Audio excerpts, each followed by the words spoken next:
ఈ రోజు మన మధ్యలో ప్రకాష్ అన్న ఉన్నారు. వి విల్ వెల్కమ్ అన్న ప్రైజ్ లార్డ్ అన్న. Thank you for being with us today.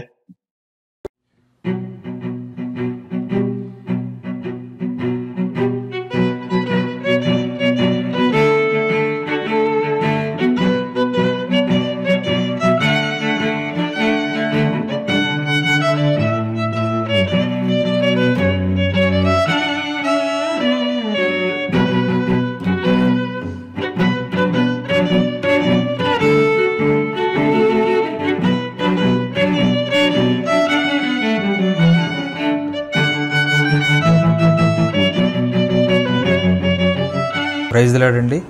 మరొక ముఖ్యమైన సమాచారాన్ని మీకు అందించడానికి ఈ విధంగా మరలా వీడియో ముందుకు రావాల్సి వచ్చింది. ఈరోజు శనివారం మనం ప్రకటించిన విధంగా ప్రకాష్ అన్న గారి పార్థివ దేహం సికింద్రాబాద్ పక్కన ముషీరాబాద్ ఎంబీ చర్చిలోనే ప్రస్తుతానికి కూడా ఉండటం జరిగిందని వారు తెలిపారు. అయితే వారి ఫునరల్ సర్వీస్ మాత్రం వారి స్వగ్రామమైన గుంటూరులోనే జరుగుతుంది. గుంటూరులో వారి పార్థివ దేహం ఎక్కడ ఉంచుతారు అంటే మార్టిన్ లూథర్ మెమోరియల్ హాల్, కన్నవారి తోట. గుంటూరు విశ్వాసులకు మరి ఆత్మీయులకు వారి యొక్క పార్థివ దేహాన్ని చూడటానికి వీలుగా ఆ చర్చిలో ఏర్పాటు చేశారు. మరి ఫునరల్ సర్వీస్ ఎక్కడ జరుగుతుందని వారు చెప్పారంటే Saint Matthews Luther West parish చర్చిలో ఫునరల్ సర్వీస్ జరుగుతోంది. అయితే మరి ఫునరల్ గ్రౌండ్ ఎక్కడంటే అరండాల్పేట, గుంటూరు. ఈ విషయాలన్నీ మీరు గుర్తుంచుకోవాలని నేను ఆశపడుతూ ఉన్నాను. ఫునరల్ సర్వీస్ జరిగేది హైదరాబాద్ కాదండి, గుంటూరులోనే. తప్పకుండా ఈ విషయాన్ని మీరు గమనిస్తారని నేను ఆశపడుతూ ఉన్నాను. కంప్లీట్ డీటెయిల్స్ అన్ని అడ్రస్తో సహా నేను డిస్క్రిప్షన్లో ఇస్తాను, మీరు ఒకసారి గమనించండి. అయితే ప్రకాష్ అన్న గారి సాక్ష్యాన్ని ఇంతవరకు ఎక్కడ వినటువంటి విధంగా మరి సహోదరుడు మనోరంజన్ గారు రికార్డ్ చేశారు. వారు యుఎస్లో ఉంటారు. ఆ సాక్ష్యాన్ని ఇప్పుడు మీరు వినాలని నేను ఆశపడుతూ ఉన్నాను. Praise the lord. మరేమైనా అప్డేట్స్ ఉంటే నేను ఖచ్చితంగా మీకు తెలియజేస్తాను. Praise the lord. యేసయ్య పరిశుద్ధ నామములో మీ అందరికీ వందనాలు. ఎంతో బాధాకరమైన సమయంలో మన మధ్యలో ప్రకాష్ అన్న తన యొక్క మహిమా ప్రవేశము, ఎంతో గొప్ప దైవ సేవకుడు, తన యొక్క జీవితము, తన యొక్క వర్తమానాలు, తన యొక్క సాక్ష్యము, తను క్రిస్టియన్ ఫెయిత్ని డిఫెండ్ చేసే విధానము, వాక్యాన్ని ఎంతో స్వచ్ఛముగా, ఎన్నో దాపరికాలు లేకుండా ఎవరిని ఇంప్రెస్ చేయాలనేది కాదు, కానీ దేవుని యొక్క వాక్యాన్ని ఉన్నది ఉన్నట్టుగా ఎంతో బలమైన రీతిలో అనేకులను ప్రోత్సహించే విధానంలో అటువంటి బలమైన ప్రసంగాలు అందించిన గొప్ప దైవ సేవకుడు, దేవుని యొక్క సాక్షి ఈరోజు మన మధ్యలో లేరు. అందుని బట్టి ఎంతో బాధగా ఉన్నప్పటికీ తను చేసిన పరిచర్య, దేవుడు తన ద్వారా జరిగించిన పరిచర్య, తన ద్వారా టచ్ చేసిన లైఫ్స్ని బట్టి దేవుని స్తుతిస్తూ ఈ యొక్క సాక్ష్యము ప్రత్యేకంగా నాకు తెలిసి తన యొక్క రక్షణ సాక్ష్యము, తన యొక్క ఫుల్ ఫ్యామిలీ మినిస్ట్రీకి రావటము, ఆరంభ దినాలు, పరిచర్యలో తన యొక్క అనుభవాలు, ఇలాగ అనేక విషయాలు ఎక్కడ కూడా మనకు అంతగా అందుబాటులో లేవు. కానీ దేవుని యొక్క కృపను బట్టి ఈ యొక్క సాంగ్స్ ఆఫ్ జాయిన్ ప్రాక్టికల్ టాక్స్లో లాస్ట్ ఇయర్ మన మధ్యలో అనేక విషయాలు అన్న పంచుకుంటూ వచ్చారు. ఎంతో ప్రోత్సహించబడుతూ వచ్చాము. ఈరోజు ఇంకా కొంతమందికి, ఎక్కువ మందికి చేరుతుంది. ఎంతోమంది ప్రోత్సహించబడతారు, తన యొక్క జీవితం ద్వారా దేవుని మహిమపరుస్తారు అన్న ఆశతో కంప్లీట్ టెస్టిమనీ మన మధ్యలో పంచుకున్నారో అది ఈరోజు రీఅప్లోడ్ చేయబడతా ఉంది. ఉన్న ఉద్దేశం ఇందాక అన్నట్లు this should encourage many people and we should praise God. అలాగే మరొకసారి ఈ కుటుంబము, ప్రకాష్ అన్న కుటుంబము, షీబా అక్క, ఎక్స్టెండెడ్ ఫ్యామిలీ అందరికీ కూడా ఆదరణ దేవుడు అందించాలని ప్రార్థిస్తూ సెలవు తీసుకుంటున్నాము. Praise lord.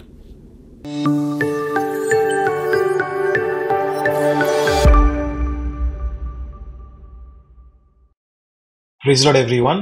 We welcome you all in the name of our Lord and Savior Jesus Christ. యేసయ్య పరిశుద్ధ నామంలో మిమ్మల్ని అందరినీ ఒక ప్రాక్టికల్ టాక్స్ కి ఆహ్వానిస్తా ఉన్నాము. ఈ రోజు మన మధ్యలో ప్రకాష్ అన్న ఉన్నారు. వి విల్ వెల్కమ్ అన్న ప్రైజ్ లార్డ్ అన్న. Thank you for being with us today.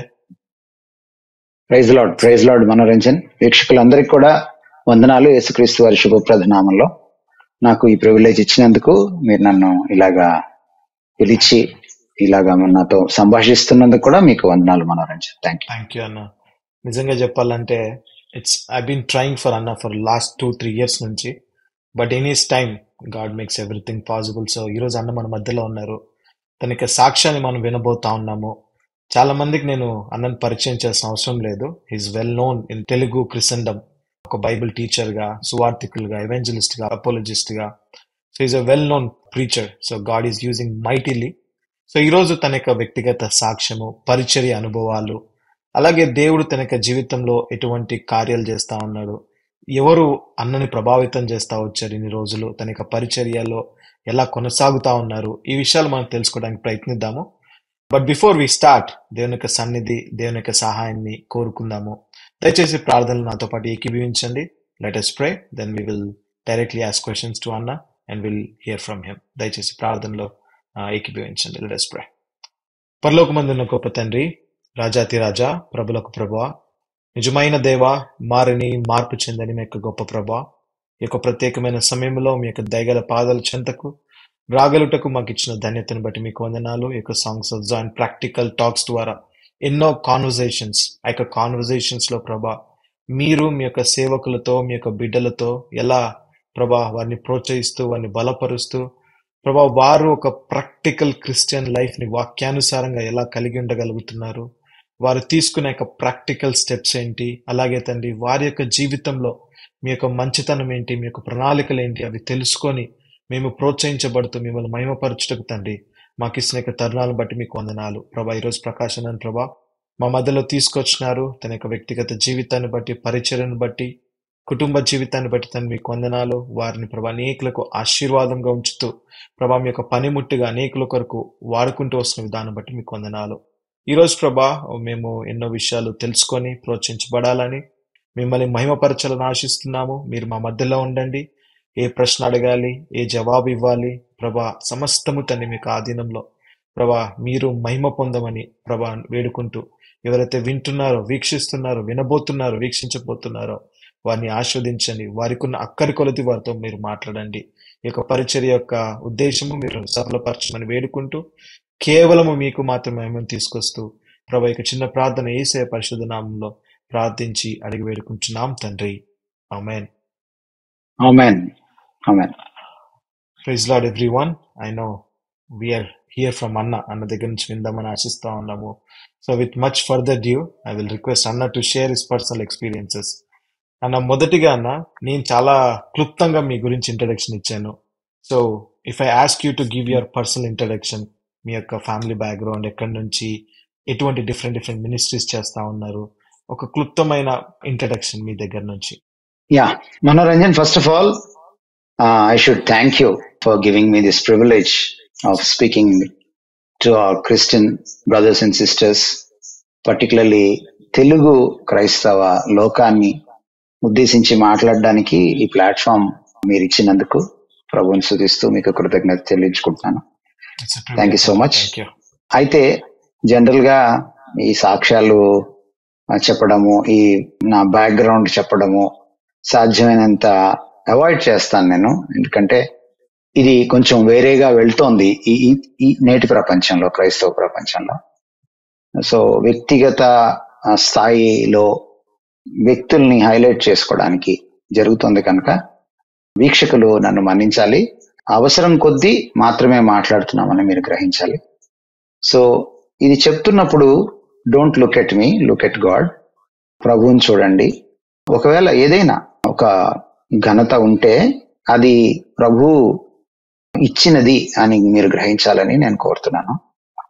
తర్వాత మనం ఎక్కడ పుట్టాలి, ఎవరికి పుట్టాలి, ఏ దేశంలో పుట్టాలి, ఏ తల్లిదండ్రులకు పుట్టాలి, ఏ కుటుంబంలో పుట్టాలి, ప్రభు నిర్ణయిస్తాడు. అపొస్తలుల కార్యాలు 17వ అధ్యాయము 28 ప్రకారము మన పొలిమేరల్ని ఆయన నిర్ణయిస్తాడు. మనం ఎప్పుడు పుట్టాలనేటువంటి మన కాలాన్ని కూడా ఆయన నిర్ణయిస్తాడు. సో అంచేత it is God's providence that I'm an Indian today. మా ఇంట్లో ఏంటంటే మా తల్లిదండ్రులకు ముందటి తరం ఒకవైపు నుంచి వస్తే 3rd జనరేషన్ క్రిస్టియన్స్ మేము, ఇంకొక వైపు నుంచి వస్తే 4th జనరేషన్ క్రిస్టియన్స్ అవుతాం. సో చాలా మిక్స్డ్ బ్యాక్గ్రౌండ్స్ నుంచి వచ్చిన వాళ్ళం. అది చర్చ్ బ్యాక్గ్రౌండ్ డినామినేషన్స్ తీసుకుంటే, ఒకవేళ అమ్మ మెననైట్ బ్రదరన్ బ్యాక్గ్రౌండ్ నుంచి వచ్చారు, అమ్మమ్మ వాళ్ళు అక్కడి నుంచి వచ్చారు. సో అందులో వాళ్ళు చాలా అంటే కీలక పాత్ర పోషిస్తూ ఉండేవాళ్ళు. రెవరెండ్ ఫ్రాన్ జాషువా గారి అక్క గారు, మా అమ్మమ్మ గారు. తర్వాత నాయనమ్మ సైడ్ నుంచి వచ్చేటప్పటికి కెనేడియన్ బ్యాప్టిస్ట్ మిషన్ నుంచి వచ్చారు. చింతలేదికి వేసి పుట్టిన పాట రాసిన ఎన్డి ఏబెల్ గారు నాయనమ్మ గారికి పెదనాన్న గారు అవుతారు. సో అలాగా 4th జనరేషన్ క్రిస్టియన్స్ అవుతాం. నా దగ్గరికి వచ్చేటప్పుడు 4th జనరేషన్ అవుతుంది. అలాగే హైందవ నేపథ్యం నుంచి వచ్చినప్పుడు అనేకమైన కమ్యూనిటీస్ నుంచి, అంటే మాకు కమ్యూనిటీ ఫీలింగ్ మా తల్లిదండ్రులకి కానీ పితరులకు కానీ లేకపోవడం నేను చాలా అతిశయంగా ఫీల్ అవుతాను. ఒకే కమ్యూనిటీ వాళ్ళు పెళ్లి చేసుకోవాలి. ప్రభువులోకి వచ్చిన తర్వాత వాళ్ళ కమ్యూనిటీని మర్చిపోయారు. సో రకరకాల కమ్యూనిటీస్ నుంచి, ఎందుకంటే ఈ రోజు ఏదైతే మన భారతదేశంలో కొన్ని అగ్రవర్ణాలని కొన్ని నిమ్నవర్ణాలని విభజించాం కాబట్టి కమ్యూనిటీస్ పేర్లు చెప్పడం కూడా నాకు ఇష్టం లేదు. సో బట్ డైవర్స్ కమ్యూనిటీస్ నుంచి రావడం జరిగింది. అది కూడా నేను అతిశయంగా భావిస్తాను, దేవుని స్తుతిస్తాను. ఎందుకంటే ఈరోజు నాకు డినామినేషనల్ ఫీలింగ్ లేకపోవడానికి, కమ్యూనిటీ ఫీలింగ్, క్యాస్ట్ ఫీలింగ్ లేకపోవడానికి అది నాకు చాలా దోహదపడింది. తర్వాత మా ఇంట్లో మేము ఉమ్మడి కుటుంబంలో పెరిగాం దాదాపుగా. ఎప్పుడు కూడా మా కమ్యూనిటీస్ గురించి మాట్లాడడం మా తల్లిదండ్రులు కానీ, మా నాయనమ్మ వారు కానీ, పెద్దవాళ్ళు కానీ, అత్తయ్యలు కానీ ఎవరు కూడా మాట్లాడడం మేము ఇంతకు వినలేదు. సో అది దాన్ని బట్టి కూడా నేను దేవుణ్ణి స్తుతిస్తాను. I thank God for this అన్నమాట. కనుక నిజంగా ఒక క్రైస్తవ సంఘంలో అందరూ క్రీస్తులో ఏకమై ఉన్నారు. గలతీ 3:28 ప్రకారం అందరూ క్రీస్తులో ఏకముగా ఉన్నారు. దాసుడని లేదు, స్వతంత్రుడని లేదు, స్త్రీ అని లేదు, పురుషుడని లేదు, యూదుడని లేదు, దేశస్థుడని లేదు, లేదా భారతదేశానికి వచ్చేటప్పటికి అగ్రవర్ణం అని లేదు, నిమ్నవర్ణం అని లేదు అన్నట్టుగా ఆ ప్రివిలేజ్ దొరికింది అన్నమాట, ఆ సౌభాగ్యం దొరికింది. సో కాబట్టి చాలా స్పష్టంగా నేను భారతీయుణ్ణి, నేను క్రీస్తు బిడ్డని, క్రైస్తవుణ్ణి, ఇంకా ఏ జంజాటాలు లేకుండా చెప్పడానికి నాకు చాలా దోహదపడింది. సో అమ్మగారు ఎంజే హేమలత గారు, నాన్నగారు గంటల మనోహర్ రావు గారు, నాకు ఒక తమ్ముడు ఒక చెల్లి, వాళ్ళిద్దరు కూడా రక్షణ పొందిన వాళ్ళే, ఇద్దరు టీచింగ్ ప్రొఫెషన్ లో ఉన్నారు. నా వైఫ్ షీబా, ఆమె కూడా టీచింగ్ ప్రొఫెషన్ లో ఉండేది, ఇప్పుడు నాకు సేవలో సహకరిస్తుంది. She's from Nellore.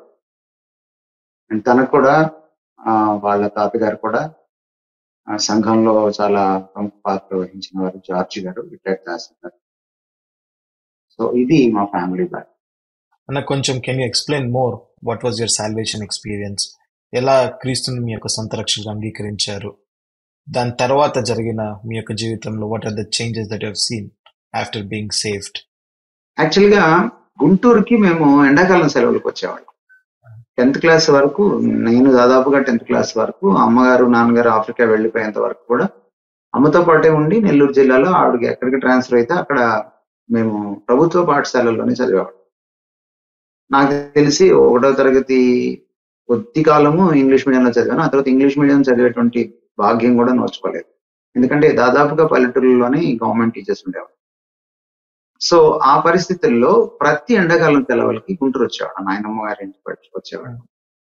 మా మేనత్తలు, నాన్నగారి అక్కలు, వీళ్ళు బాక్సింగ్ అసెంబ్లీలో మార్పుస్ పొందిన వాళ్ళు.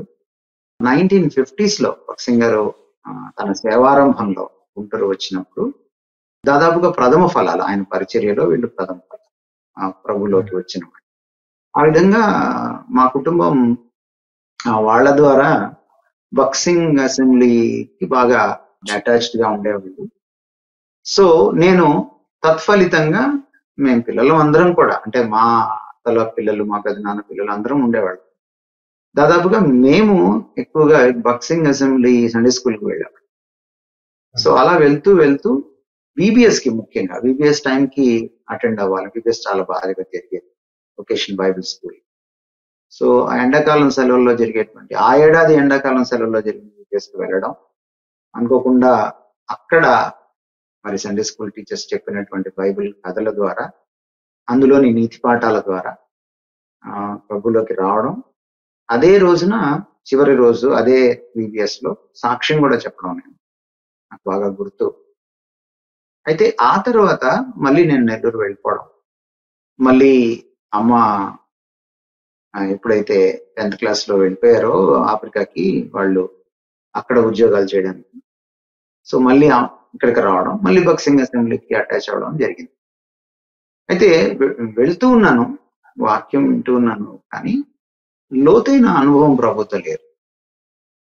ఒక రకంగా చెప్పాలంటే ఒక నులివెచ్చని జీవితం. అటు పూర్తిగా చెడిపోని పరిస్థితి. కాలేజీలో కానీ, స్కూల్లో అంటే 9th 10th క్లాసుల్లో కానీ, ఇంటర్మీడియట్ లో కానీ ఏదో చెడ్డ అలవాట్లు ఏర్పరచుకోవడమో చెడిపోవడమో అవేమీ లేవు. అదే సమయంలో భక్తి జీవితం కూడా లేదు, నులివెచ్చని జీవితం. కాకపోతే నాకున్నటువంటి బలహీనత ఆ రోజుల్లో ప్రధానంగా ఏమిటంటే సంగీతం. సో సంగీతం ఎక్కడున్నా, అది కూడా ముఖ్యంగా లలిత సంగీతం, తర్వాత భారతీయ సంగీతంలో ముఖ్యంగా క్లాసికల్, సెమీ క్లాసికల్ సంగీతం చాలా పిచ్చి అన్నమాట. సో అది ఒక రకంగా నన్ను దేవుడికి దూరం చేసింది అని చెప్పాలి. సో అలాగా దాంట్లోనే ఉండడం, కాలేజీలో కూడా పాటలు రాయడం, వాటిని మళ్ళీ ప్రజెంట్ చేయడం నా స్నేహితుల సాయంతో. పాడేవాళ్ళు, తర్వాత బాణీ కట్టేవాళ్ళు కూడా నా స్నేహితుల్లో ఉండడం, ఇదంతా కూడా అది ఒక రకమైనటువంటి జీవితంగా ఉంది. లోకంలో కలిసిపోయి ఏదో చెడిపోవడం అలా లేదు, కానీ I was a good boy, but I was not a committed Christian. అలా ఉంటున్నప్పుడు దేవుడు చాలా సందర్భాల్లో అది ప్రిక్ చేస్తూ, అది అంటే మనసాక్షిని గుచ్చుతూ వచ్చినప్పటికీ కూడా నేను దాన్ని పెడచెవిని పెట్టాను ఆయన స్వరాన్ని. ఒక పాయింట్కి వచ్చేటప్పటికి నాకు ఇంకొక ఆలోచన ఏమైందంటే, నేను నులివెచ్చగా ఉన్నాను, అసలు చర్చికి కూడా ఎందుకు వెళ్ళాలి, నేను భక్తిగా ఉండట్లేదు కదా. సరే, నేను నిజంగా భక్తిపరుడుగా మారిన తర్వాత, ప్రభువుకి నేను దగ్గరైన తర్వాత అప్పుడు వెళ్దాం చర్చికి, ఇది వేషధారణ బ్రతుకు కదా, వద్దులే, ఇది కూడా వద్దు అని చర్చికి వెళ్ళడం కూడా మానేశాను. దాదాపుగా ఒక 2 సంవత్సరాలు ఆ నులివెచ్చని ధనం నుంచి కూడా దాదాపుగా ఒక డ్రై స్పిరిచువల్ లైఫ్ అనుభవించాను. ఇప్పుడు కూడా దేవుని మహాకృపను బట్టి లోకంలో చెడిపోయిన పరిస్థితి కూడా రాలేదు. But I was not truly a Christian. అటువంటి జీవితాన్ని నేను నెరపలేదు. సో ఈ పర్ఫెక్ట్ అయిన తర్వాత ఆయన దగ్గరికి రావాలన్నటువంటి ఆలోచన నేను అనుకోవడం అదే నా మనసులో నాటాడు, నన్ను దూరం చేయడానికి దేవుడికి. తర్వాత నేను డాక్ట్రిన్ ఆఫ్ జస్టిఫికేషన్ అర్థం చేసుకున్నాను. ఎందుకంటే అమ్మ బీజం వేయడము నేను చాలా ఆలోచన చేస్తూ ఉండేవాడు ఈ వాక్య సంబంధితమైన సత్యాలు. ఒక రోజున దేవుడు ఒక ఆలోచన, ఒక సమ్మెట పోట్లాగా నా మీద మోదినట్టుగా ఈ సత్యం నాకు అవగతమైంది. నువ్వు సంపూర్ణంగా మారి, పర్ఫెక్ట్ గా మారి నా దగ్గరికి వస్తే నేను నీకు అవసరం లేదు. కనుక నువ్వు సంపూర్ణంగా మారలేవు కూడా. ఇంకొకటి ఏమిటంటే, నేను లేకుండా నువ్వు సంపూర్ణంగా మారలేవు. నేను వచ్చింది ఎందుకంటే, మనం ఇంకనూ బలహీనమై ఉండగా క్రీస్తు యుక్త కాలమున భక్తిహీనులు పరుకుచాను. కాబట్టి నా అంతట నేను బలవంతుడిని అయ్యేటైతే క్రీస్తు వచ్చి చనిపోవాల్సిన పని. నా అంతట నేను సంపూర్ణుడిని అయ్యేటట్టయితే క్రీస్తు నా కోసం చనిపోవాల్సిన పని. నా అంతట నేను కాలేను కాబట్టి, నా అంతట నేను రక్షించుకోలేను కాబట్టి ఆయన వచ్చి నిస్సహాయుడిగా ఉన్న నన్ను రక్షించాడు, బలహీనుడిగా ఉన్న నన్ను బలం ఇచ్చాడు, భక్తిహీనుడిగా ఉన్న నాకు భక్తిని ఇచ్చాడు. ఆయన వచ్చినప్పుడు భక్తిహీనతను ఆ ఇశ్రాయేలీలోంచి తన యూదా జనాంగం నుంచి తీసివేస్తాడని పౌలు రాస్తాడు రోమపత్రిక. కాబట్టి నా భక్తిహీనతను తీసివేయాలంటే ఆయనే దానికి సాటి. ఈ సత్యం నేను తెలుసుకున్నప్పుడు నెమ్మదిగా మళ్ళీ చర్చ్కి వెళ్ళడం. సో ఉన్న ఫలానా రా నా దగ్గరికి అనేటువంటి సత్యాన్ని నేను తెలుసుకున్నాను. వచ్చిన తర్వాత నేను నిన్ను మారుస్తాను, నేను నిన్ను కడుగుతాను, నేను నిన్ను పునీతుడిగా చేస్తాను, నేను నిన్ను సంపూర్ణంగా పరిపూర్ణంగా చేస్తాను. సో ఈ సత్యం తెలుసుకున్న తర్వాత వెళ్ళడం మొదలెట్టిన తర్వాత ఈ సంగీతం పిచ్చి ఇంకా అలాగే ఉంది. ఒక రోజున దేవుడు తన కృపలో ఆయన అమెరికా నుంచి ఒక సెలబ్రెంట్ సింగర్స్ అనేటువంటి ఒక పెద్ద గ్రూప్ ని గుంటూరుకి పంపించడం. వాళ్ళు షిప్ లో చాలా పెద్ద ఎక్విప్మెంట్ తీసుకుని ఆ రోజుల్లోనే ఒక పెద్ద ట్రక్ కి లారీకి సరిపోయేటంత వాళ్ళు ఆడియో సిస్టమ్ తెచ్చుకున్నారు. సో ఆడియో సిస్టమ్ అంటే చాలా ఇలాంటివి చాలా ఇంట్రెస్ట్ గా ఉండడం, స్టూడియోల్లో కూర్చొని పాటలు రాయడం, ఆ టాప్ మ్యూజిక్ అంటే ఇన్స్ట్రుమెంట్స్ అవన్నీ కూడా అనుభవించడం, ఆ సౌండ్ సిస్టమ్స్ యొక్క అంటే అందులోంచి సంగీత తరంగాలు వస్తున్నప్పుడు వాటిని ఆస్వాదించడం, ఇవన్నీ బాగా అలవాటైంది కాబట్టి వీళ్ళు చాలా బాగా పాడతారు అని కూడా తెలియడం వల్ల వాళ్ళ కార్యక్రమానికి అటెండ్ అవ్వాలని అనుకోవడం జరిగింది. సో వాళ్ళ కార్యక్రమానికి అటెండ్ అయ్యాను. మా కాలేజీలోనే జరిగింది, ఆంధ్ర క్రిస్టియన్ కాలేజ్. చాలా బాగా జరిగింది. I really enjoyed that. అయితే తర్వాత మళ్ళీ medical college, Guntur medical college కూడా చాలా ఆంధ్ర క్రిస్టియన్ కాలేజ్ అంత ఫేమస్ అన్నమాట ప్రపంచవ్యాప్తంగా. దాంట్లో కూడా పెట్టారు. పెట్టినప్పుడు నా స్నేహితులు అక్కడ పనిచేస్తూ ఉన్నాడు, డానియల్ అని నా స్నేహితుడు ఉండేవాడు. సో తన ద్వారా ఆ టీంలో ఉండి మేమే వాళ్ళందరికీ అంటే ఈ సెలబ్రెంట్ సింగర్స్ గుంటూరు మెడికల్ కాలేజ్ లో ప్రోగ్రామ్ పెట్టడానికి గ్రౌండ్ వర్క్ అంతా చేసి, పబ్లిసిటీ వర్క్ చేసి, నేను కొంచెము ఆర్టిస్టిక్ గా కొన్ని విషయాలు చేసేవాడిని.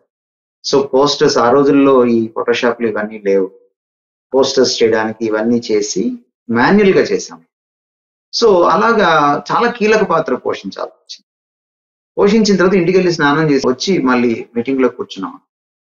కూర్చున్న తర్వాత వాళ్ళు ఆరంభించడంలోనే చాలా విలక్షణంగా ఆరంభించారు. వాళ్ళు ఫిలిప్పీ పత్రిక 2వ అధ్యాయంలో ఉన్నటువంటి మాట, 9వ వచనంలో ఉన్న మాట, ప్రతి మోకాలు ఆయన ముందు వంగాలి, ప్రతి నాలుక ఆయనను ప్రభు అని ఒప్పుకోవాలి అన్న వచనంతో ఆరంభించారు వాళ్ళు. అక్కడ దేవుని సర్వాధికారం నన్ను ఆకర్షించింది, నన్ను ఆకట్టుకుంది, ఒక రకంగా కట్టిపడేసినట్టు. దేవుడు మాట్లాడడం మొదలెట్టు, నువ్వు ఎంతకాలం నాకు దూరంగా ఉంటావు. క్రైస్తవం అంటే, విశ్వాస జీవితం అంటే యేసుప్రభు దేవుడిని నమ్మడం మాత్రం కాదు, దయ్యాలు కూడా నమ్ముతాయని యాకోబు చెప్పాడు. యేసుక్రీస్తు ప్రభుత్వం కిందకి రావడం, నీ సమస్తాన్ని, నీ జీవితాన్ని ఆయనకి సమర్పించుకోవడం, నీ జీవితంలో ప్రతి రంగంలో ఆయన ప్రభుత్వానికి ఒప్పుకోవడం. నువ్వు ఇప్పుడు ఒప్పుకోకపోతే తర్వాత నువ్వు తప్పనిసరి పరిస్థితుల్లో ఆయన ముందు వంగాల్సి వస్తుంది, ఆయన ప్రభు అని ఒప్పుకోవాల్సి వస్తుంది. అప్పుడు చేయి దాటిపోతుంది. సమయం ఉండంగానే నువ్వు ప్రభుత్వానికి నువ్వు లోబడాలి. అదే నిజమైన క్రైస్తవ భక్తి జీవితం. దేవుడు మాట్లాడడం జరిగింది.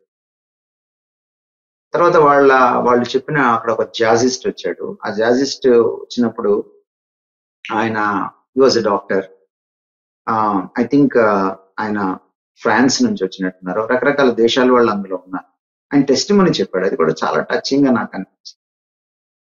సో అక్కడ నేను లేచి నిలబడి ప్రభుకి సమర్పించుకున్నాను. కౌన్సిలర్స్ వచ్చి నాకు చాలా హెల్ప్ చేశారు.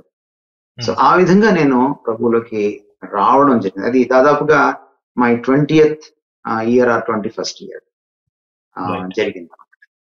రైట్ అన్న, థ్యాంక్ యూ ఫర్ షేరింగ్. మీరు చెప్తున్నప్పుడు I was able to relate my self. నేను కూడా I was couple of years back ఎప్పుడైతే రక్షణ నిశ్చయం చేసుకోవాలో, నేను కూడా పర్ఫెక్ట్ అయిన తర్వాత వెళ్దాంలే అని ఒక డిసిజన్తో చాలా ఇయర్స్ లేట్ చేసి, then I understood, then I slowly surrendered myself.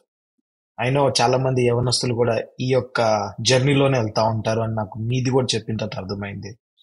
I think this can help many, right? మన వల్ల ఇది కాదు, we have to submit to God అని. అన్న, మూవింగ్ ఆన్ అన్న. సో రక్షించబడ్డారు మీరు 20 years తర్వాత. అట్లా మీ యొక్క పరిచర్య ఎలా ఆరంభమైంది? How did you start your ministry? ఎలా దేవుడు నాకు ఈ గిఫ్ట్ ఇచ్చాడు, ప్రీచింగ్ గిఫ్ట్ ఇచ్చాడు, ఈ యొక్క లైన్లో నేను వెళ్ళి దేవుని యొక్క పరిచర్య చేయాలి, ఆ యొక్క పరిచర్య ఆరంభ దినాలను గుర్తు చేసుకొని కొన్ని విషయాలు ఏదైనా పంచుకోగలుగుతారా? తప్పకుండా మనోరంజన్. పరిచర్య విషయంలో నాకు ఇది ఒక రకంగా ఆశ్చర్యమే. ఎందుకంటే నేను పరిచర్యలోకి రావాలని అనుకోలేదు. నాకున్నటువంటి కెరియర్ ప్లాన్స్ చాలా డిఫరెంట్ గా ఉంటాయి. నేను కాంపిటేటివ్ ఎగ్జామ్స్ రాయాలనో, లేకపోతే గ్రూప్స్ సైడ్ వెళ్ళాలనో, లేకపోతే బ్యాంకింగ్ సైడ్ వెళ్ళాలనో, లేకపోతే నేను ఆర్ట్ సైడ్ వెళ్ళాను. బిఎఫ్ఏ చేసి, బ్యాచులర్ ఆఫ్ ఫైన్ ఆర్ట్స్ చేసి, ఆర్ట్ సైడ్ వెళ్ళాలి, లలిత కళల వైపు వెళ్ళాలి అన్నది. లేదు అది కుదరకపోతే ఒక సౌండ్ ఇంజనీర్ అవ్వాలి. ఎందుకంటే నాకు ఆడియో సిస్టమ్ చాలా చాలా చాలా ఇంట్రెస్ట్ కాదు. So those were my plans. అదే సమయంలో ఇంట్లో వాళ్ళు నన్ను కువైట్ పంపించాలని అక్కడ జాబ్స్ చూశారు, అత్త వాళ్ళు కూడా అక్కడ జాబ్స్ చూశారు. సో పాస్పోర్ట్ కి బలవంతంగా అప్లై చేయించారు. నిజానికి నాకు పర్సనల్ గా కూడా ఇండియా వదిలి వెళ్ళడం ఇష్టం లేదు. ఇండియా అంటే చాలా ఇష్టం నాకు. మా ఇంట్లో చాలా మంది అబ్రాడ్ లో వెళ్ళి సెటిల్ అయ్యారు. గల్ఫ్ లో ఉన్నారు, యూరోప్ లో ఉన్నారు, యుఎస్ లో ఉన్నారు, యూకే లో ఉన్నారు. బట్ నాకైతే ఇష్టం లేదు, వ్యక్తిగతంగా అస్సలు ఇష్టం. అయితే బలవంతంగా పాస్పోర్ట్ అప్లై చేయించారు. అప్లై చేయించినప్పుడు అదే సమయంలో కరెక్ట్ గా దేవుడు మాట్లాడుతూ, నేను ఎప్పుడైతే రీకమిట్ చేసుకున్నానో సెలబ్రెంట్ సింగర్స్ వచ్చినప్పుడు గుంటూరు మెడికల్ కాలేజ్ లో జరిగింది ఏమిటంటే, నేను ప్రభుకి చాలా దగ్గర. నేను మోకాళ్ళ మీద బైబిల్లో చదువుతూ ఉండేది, వాక్యాన్ని తరచి చదువు. చాలా సార్లు ప్రభు దగ్గర కూర్చొని ప్రార్థన చేసుకుంటూ ఉంటాను. సో ఈ పరంపరలో నేను ఎహెజ్కేల్ గ్రంథం చదువుతుంటే అది నా క్వైట్ టైం పోర్షన్ అన్నమాట, డైలీ పోర్షన్. సో ఎహెజ్కేల్ గ్రంథంలో ఉన్నటువంటి ప్రతి అధ్యాయాన్ని పారావైజ్ నేను రోజుకు ఒక పారా చొప్పున చదువుతూ వెళ్తూ ధ్యానిస్తూ ఉన్న రోజుల్లో నాకు చాలా స్పష్టంగా అర్థమైంది ఏమిటి అంటే, దేవుడు ఆయన నాతో మాట్లాడుతూ వచ్చాడు.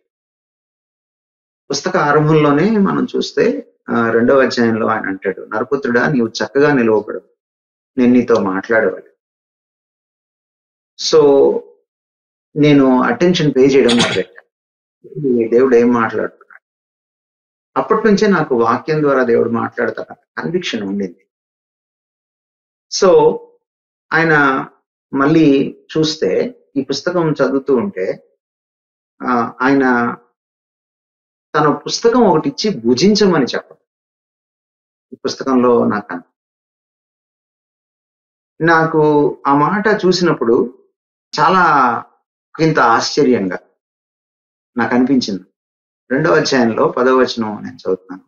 నేను చూచుండగా గ్రంథమును పట్టుకుని ఒక చెయ్యి నా ఎద్దుకు చాపబడి, ఆయన దాన్ని నా ముందర విప్పగా అది లోపటను వెలుపటను రాయబడినదై మహావిలాపమును మనోదుఃఖమును రోధమును అందులో రాయబడి.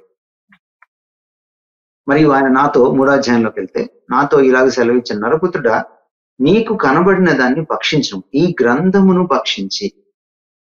ఇంకా ముందటి అధ్యాయంలో ఆయన 8వ వచనంలో అంతకు ముందు మనం వెళ్ళి చూస్తే దీన్ని భుజించు అని అంటాడు. సో భక్షించు భుజించు అని అన్నప్పుడు నాకు అర్థమైంది ఏంటంటే, నేను వాక్యాన్ని బాగా చదవాలి, వంట పట్టించుకోవాలి. అమ్మ అందుకే కావాలి చిన్నప్పటి నుంచి ఇలా చెప్పేది అని చాలా కాంక్షతో చదివాను. నిశ్చితంగా లోతుగా వాక్యాన్ని చదవడం అలవాటు చేసుకున్నాను. అదే సమయంలో ఆయన ఏం చెప్పాడంటే, ఇదే అధ్యాయం ముఖ్యంగా 2-3 అధ్యాయాలు చదివితే 3వ అధ్యాయం 5వ వచనంలో ఏమంటాడంటే, భాష రాని ప్రజలకు, యాస భాషతో మాట్లాడే వాళ్ళ దగ్గరికి నేను నిన్ను పంపించట్లేదు, నీ ప్రజల దగ్గరికి, భాష వచ్చిన వారికి, నీ భాష ఉన్న ప్రజల దగ్గరికి నేను నిన్ను పంపిస్తున్నాను. నీవు గ్రహింపలేని యాస మాటలు పలుకు జనముల యొద్దకు కాదు, ఇశ్రాయేలీయుల యొద్దకే నేను పంపించున్నాను అని ఆయన మాట్లాడడం చూసాను. ఏం మాట్లాడాలి నేను అని, ఏంటి దేవుడు ఇలా మాట్లాడుతున్నాడు అనుకుంటున్నప్పుడు మళ్ళీ ఇదే అధ్యాయంలో వాళ్ళు వినకపోయినా నువ్వు మాట్లాడాలి, వాళ్ళు నాకు తిరుగుబాటు చేస్తున్నారు, నువ్వు వారికి వెళ్ళి చెప్పాలి, వాళ్ళలాగే నిన్ను కూడా నేను కఠినంగా చేస్తాను, నీ నుదురును కఠినమైనదిగా చేస్తాను, నీ నుదురు చెకుముకి రాతి కంటే కఠినంగా ఉండు వజ్రం వలె చేస్తాను. నీవు భయపడద్దు, వారి మాటలకు భయపడద్దు, జనులకు భయపడద్దు ఆయన 2వ అధ్యాయం చెప్పడం నేను చూసాను. సో ఇవన్నీ చూసినప్పుడు నాకు అర్థమైంది ఏమిటంటే, God is calling me for a teaching ministry, for a preaching ministry. నాకు సంఘానికి భారతదేశంలో, అంతేకాకుండా నా భారతీయులకు సువార్త చెప్పడానికి ఆయన నన్ను పిలుచుకుంటున్నాడు basically I should be a preacher, teacher and an evangelist అనేది నాకు అర్థమైంది. అది కూడా నా క్షేత్రం ప్రధానంగా భారతదేశం, నా తోటి భారతీయులు అన్నది నాకు అర్థం. సో ఇది పుస్తకం కంప్లీట్ చేసేటప్పటికి దాదాపు ఒక 2 నెలలు పైన పట్టింది, 2-3 నెలలు పట్టింది. నేను అది నాకు కన్విక్షన్ గా మారింది. దేవుడు నన్ను పిలుస్తున్నాడు, ఈ ప్రత్యేకంగా ఈ పనికి పిలుస్తున్నాడు అని నా కన్విక్షన్ గా మారింది. ఇదే సమయంలో బయట నా స్నేహితులు వీళ్ళతోటి నేను చాలా గట్టిగా సువార్త గురించి వాదించాల్సి వచ్చింది. నాకు కమ్యూనిస్ట్ స్నేహితులు, అంబేద్కరైట్స్, బౌద్ధ మతాన్ని స్వీకరించిన వాళ్ళు, తర్వాత నాస్తికులుగా ఉన్నవాళ్ళు, హైందవులు నాకు స్నేహితులుగా ఉండేవారు. కాబట్టి సాయంత్రము 6 మేము అలా కలిసేటప్పటికి ఏదో ఒక డిస్కషన్ వస్తూ ఉండేది. నేను ప్రభువులోకి వచ్చానని వాళ్ళందరికీ తెలుసు కనుక కొన్నిసార్లు నన్ను టీజ్ చేయడానికి, ఉడికించడానికి కూడా మాట్లాడేవాళ్ళు. కొన్నిసార్లు జెన్యున్ గా కూడా ప్రశ్నలు వస్తూ ఉండేవి. నేను అక్కడక్కడికి వెళ్ళి బైబిల్ స్టడీస్ తీసుకుంటున్నప్పుడు కూడా ఈ వాదోపవాదాలు వస్తూ ఉంటాయి. సో అప్పుడు నాకు అర్థమైంది ఏంటంటే, నా దేశంలో నేను సువార్త చెప్పాలంటే నేను బైబిల్ ఒక్కటి చదివితే సరిపోదు, నా దేశం కూడా చదవాలి. సో అంబేద్కరైట్స్ కి చెప్పాలంటే అంబేద్కర్ వాదం తెలుసుకోవాలి, బౌద్ధులకి చెప్పాలంటే బౌద్ధ మతం ఏంటో తెలుసుకోవాలి, హిందువులకు చెప్పాలంటే హైందవ మతం ఏంటో తెలుసుకోవాలి, కమ్యూనిస్టులకు చెప్పాలంటే కార్ల్ మార్క్స్ ఎవరో తెలుసుకోవాలి అని నేను విపరీతంగా చదవడం. ఎందుకంటే నా ఫీల్డ్ భారతదేశం కాబట్టి, నా భారతదేశంలో డైవర్స్ బ్యాక్గ్రౌండ్ నుంచి వచ్చిన ప్రజలు ఉన్నారు. విశ్వాస నేపథ్యాలు, ఐడియాలజీ, భావజాలం యొక్క నేపథ్యం కూడా చాలా విభిన్నమైనటువంటి భావజాలాలు ఉన్నటువంటి ప్రజలు. కేవలం మత విశ్వాసాలే కాదు, భావజాలాలు కూడా భిన్నంగా ఉన్నటువంటి వాళ్ళు. సో ఇలాంటి పరిస్థితుల్లో నేను ఉండగా ఇక్కడ ఇంట్లో ఒత్తిడి పెరిగింది, నువ్వు వెళ్ళాలి విదేశాలకి, ఉద్యోగం చేయాలి. అప్పుడు మోకరించి ప్రార్థన చేశాను, ప్రభువా నువ్వు మాట్లాడుతున్నది కరెక్టే, నేను ఒకవేళ ఓవర్గా థింక్ చేస్తున్నాను, ఎందుకంటే నాకు సేవ చేయాలని లేదు, నా ఆలోచనలు వేరు. అయితే నువ్వు మాట్లాడుతున్నావని నాకు చాలా బలంగా తోస్తోంది. పాస్పోర్ట్కి అప్లై చేశాను. ఇది వస్తే నేను ఇంక వెళ్ళిపోవడమే, ఎందుకంటే అక్కడ ఉద్యోగం రెడీగా ఉంది, వీసా రావడం చాలా సులభం, ఎందుకంటే మావయ్య మంచి పొజిషన్లో. కాబట్టి నీవు కానీ నన్ను పిలుస్తూ ఉంటే సేవకు, నువ్వు ఏదో ఒకటి చేసి దీన్ని ఆపాలి. మరొక విషయం ఇక్కడ చెప్పుకోవాల్సింది ఏంటంటే, మా ఇంట్లో ఉమ్మడి కుటుంబంలో ఉంటున్నప్పుడు మా పెద్దవాళ్ళకి ఎదురు చెప్పడం అనేది మాకు లేదు. నేను యాక్చువల్గా బైపీసీ తీసుకుంటానంటే మా అత్తగారు, నేను సంతకం పెట్టను రా, నువ్వు ఎంపీసీఏ తీసుకోవాలంటే నేను ఎంపీసీఏ చచ్చినట్టు తీసుకోవాల్సి వచ్చింది. సో పెద్దవాళ్ళకి ఎదిరించే పరిస్థితి కూడా మా ఇంట్లో ఉన్న కల్చర్లో, సంస్కృతిలో లేదు. కనుక అట్లాంటి పరిస్థితుల్లో నేను వాళ్ళని ఎదిరించే శక్తి నాకు లేదు. I was so young. So మోకరించి గట్టిగా ప్రార్థిస్తాను, నిజంగా నువ్వు నాతో మాట్లాడుతుంటే నువ్వేదో ఒకటి చెయ్యి, నన్ను గల్ఫ్కి వెళ్లకుండా, కువైట్కి వెళ్లకుండా ఆపు. సో నాతో పాటు ఇంకొక గవర్నమెంట్ ఎంప్లాయీ అప్లై చేశాడు. ఇద్దరం వెళ్ళి ఒక్కసారి హైదరాబాద్లో అప్లై చేసి వచ్చాం పాస్పోర్ట్. ఆయనకి ఎన్ఓసి రావాలి ప్రభుత్వం దగ్గర నుంచి. ఆయనకి రావడానికి చాలా ఆలస్యం, ఆయనకి 45 రోజుల్లో వచ్చింది, నాకు 8 మాసాలు పైన. అదే నాకు ఒక పెద్ద ఆశ్చర్యం అనిపించింది. ఈ 8 మాసాలు దాటేటప్పటికి మా ఇంట్లో వాళ్ళ మైండ్ సెట్ మారి నన్ను ఒత్తిడి చేయడం మానేసి, నీ ఇష్టం, నీ సావు నువ్వు సావు అన్న టైప్లో వదిలేసి. సో అక్కడ నాకు స్వేచ్ఛ దొరికింది. నేను దాన్ని కన్ఫర్మేషన్ గా తీసుకున్నాను. ఇలా ఉంటున్న సమయంలోనే నాకు ఇవాంజలికల్ యూనియన్ నుంచి ఎడిటర్ గా మీరు ఉండాలి అని ఒక ఇంటర్వ్యూకి వెళ్ళడానికి అవకాశం. ఒక అన్నయ్య నన్ను ప్రోత్సహించి, ఇస్రాయల్ అన్నయ్య నన్ను ప్రోత్సహించి నన్ను పంపించారు. నేను ఇంకా నాకు చదివే సరిగా లేదు, ఇలాంటి సమయంలో నేను ఎడిటర్ గా వెళ్ళడం ఏంటి, ఇది రాష్ట్ర మ్యాగజైన్, ఇందులో చాలా ఇవాంజలికల్ యూనియన్ అంటే దాంట్లో చాలా పెద్ద పెద్ద వాళ్ళు, highly intellectual people, elite people బాగా ఆఫీసర్ క్యాడర్ లో ఉన్న వాళ్ళు ఉంటారు. సో వాళ్ళు రాసిన ఆర్టికల్స్ నేను ఎక్కడ ఎడిటింగ్ చేయగలను? This is not my cup of tea, ఇది నాకు సంబంధించింది కాదు ఇది అని నేను చాలా రిలక్టెంట్ గా చెప్తే, లేదు లేదు నువ్వు వెళ్ళాలి అన్నాడు. ఎందుకంటే ఆయన మా కాలేజీలో లెక్చరర్ గా పనిచేస్తారు. నేను కాలేజీలో ప్రతిసారి ఈ పాటలు రాయడం, లేకపోతే కాలేజీ పత్రిక ఉంటుంది మాకు, ఆ పత్రికలో నేను వ్యాసాలు రాయడం లేకపోతే కవితలు రాయడం అని బాగా తెలుసు. కాబట్టి నీకు రైటింగ్ స్కిల్ ఉంది కాబట్టి నువ్వు why don't you do it అని. సరే నేను చాలా రిలక్టెంట్ గా అయిష్టంగానే అప్లై చేశాను. ఇంటర్వ్యూ వచ్చింది, ఇంటర్వ్యూకి వెళ్ళడం జరిగింది. ఇంటర్వ్యూలో నాతో పాటు ఇంకొక 6 వచ్చారు. వాళ్ళు నాకంటే క్వాలిఫైడ్ పీపుల్, కానీ ఎందుకో దేవుడు నాకు దాన్ని ఇవ్వడం, ఆయన సెలెక్ట్ అవడం, అక్కడి నుంచి నేను ఆధ్యాత్మికంగాను క్రైస్తవ మానసికంగాను నేను పరిణతి చెందడానికి ఇవాంజలికల్ యూనియన్ ప్లాట్ఫామ్ నాకు ఎంతగానో ఉపయోగపడింది. అక్కడి నుంచి నేను మళ్ళీ రైటింగ్ లో ఇంటర్నేషనల్ లెవెల్లో ఉన్నటువంటి గొప్ప వ్యక్తులు అయిన వాళ్ళ దగ్గర రైటింగ్ స్కిల్స్ నేర్చుకోవడానికి, తర్వాత రవిజేకర్స్ ఇంటర్నేషనల్ మినిస్ట్రీలో కూడా ట్రైన్ అవడానికి అపాలజిస్ట్ గా, ఇవన్నీ కూడా వరుసగా దేవుడు ఆపర్చునిటీస్ ఇవ్వడము, పునాది పడ్డము. సో నాకు థియలాజికల్ గాను, అపాలజెటికల్ గాను, రైటింగ్ స్కిల్స్ గాను అన్నిటిలో కూడా దేవుడు పునాది వేసి, క్రమేపీ ఆయన మొదట రచయితగా, క్రైస్తవ జర్నలిస్ట్ గా, ఆ తర్వాత ఒక స్పీకర్ గా అలా వాడుకోవడం ఆయన మొదలుపెట్టాడు. సో ఆ విధంగా నేను పరిచర్యలోకి వచ్చి నా ప్రయాణం అలాగా 14 సంవత్సరాలు అక్కడే నేను కొనసాగాను. 2004 వరకు. 2004 తర్వాత నేను బయటికి రావడం, మళ్ళీ వేరే విధంగా మళ్ళీ ఇంకొక 2-3 పత్రికలకు ఎడిటర్ గా పనిచేయడం. ఆ తర్వాత కొంతకాలం నేను సెక్యులర్ జాబ్ చేసిన తర్వాత నేను కమ్యూనికేషన్ స్కిల్స్ ఇంగ్లీష్ పీజీ వాళ్ళకి టీచ్ చేసిన తర్వాత ఎంటెక్ ఎంసీఏ వాళ్ళకి, ఎంబీఏ వాళ్ళకి, బీటెక్ ఎంసీఏ ఎంబీఏ వాళ్ళకి, ఆ తర్వాత మళ్ళీ నేను రక్షణ టీవీలోకి రావడం. ఓకే అన్న, థ్యాంక్ యూ ఫర్ షేరింగ్ అన్న. నాకు దాని ఫాలోయింగ్ క్వశ్చన్ ఏంటంటే, ఫాలోఅప్ క్వశ్చన్ ఏంటంటే, ఐ థింక్ నాకు కొంచెం అర్థమవుతుంది. నా ఫాలోఅప్ క్వశ్చన్ కొంచెం నాకు ఆన్సర్ వచ్చింది, but I want to hear from you. మీరు తీసుకునే సర్మన్స్ కానీ, మీరు బోధించే అంశాలు కానీ, those are very strong messages అని చెప్పాలి.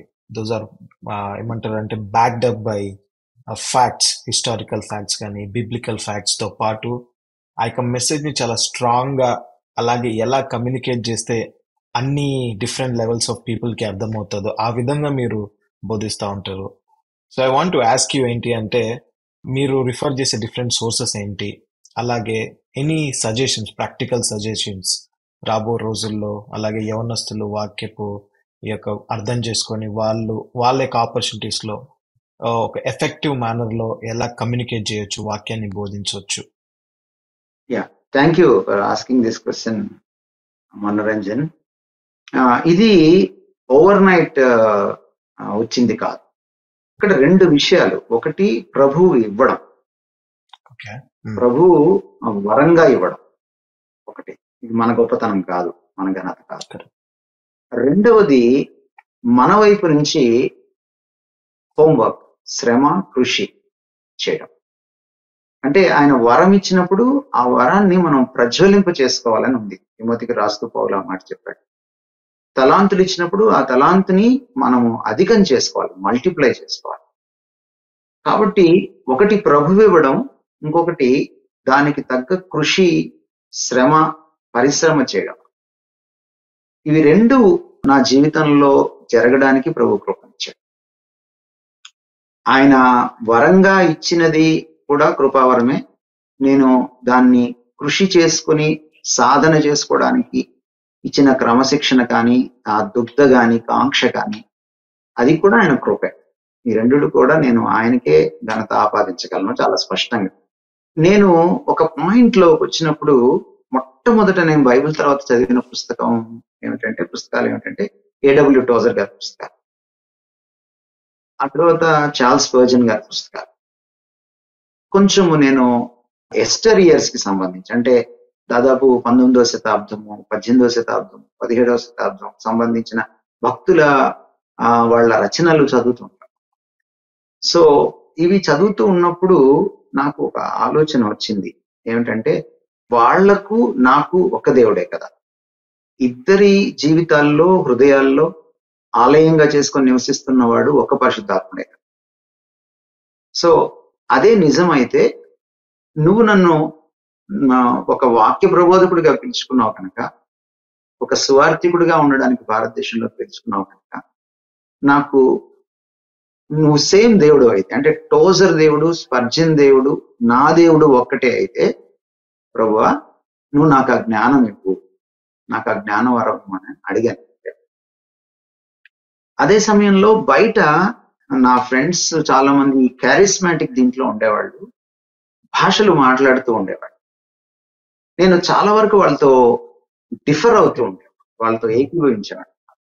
అయినా కూడా నేను దేవుని కార్యాలను పరిమితం చేయకూడదు అని ఒక ఓపెన్నెస్ నాకు ఇప్పుడు ఉండేది, ఇప్పటికీ కూడా ఉంది.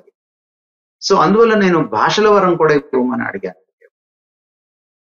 సో ఈ రెండు నేను చాలా గట్టిగా కన్నీళ్లతో ప్రార్థన చేసి నేను ఒక రకంగా నేను ఆయన్ని అడగడం జరిగింది. నీ చిత్తం అయితే ఖచ్చితంగా ఇవ్వు ప్రభు. ఆయన భాషల వరం నాకు ఇవ్వలేదు. జ్ఞానం అన్నది ఆయన నాకు గ్రాంట్ చేశాడు కాబట్టి, దావీదు అన్నట్టుగా నీ ధర్మశాస్త్రంలోని ఆశ్చర్యమైన సంగతులను చూచే భాగ్యం నాకు ఆయన దయచేశాడు. సో అయితే నేను ఇందాక మీకు చెప్పినట్టుగా ఒక పక్కన వాక్యాన్ని లోతుగా అర్థం చేసుకుంటూ, ఎందుకంటే వాక్యం అర్థం కాకపోతే ప్రభు ఏం చెప్పాలనుకున్నాడో, ఏం చెప్పాడో, నేను వాళ్ళకి ఏం చెప్పాలో నాకు అర్థం కాదు.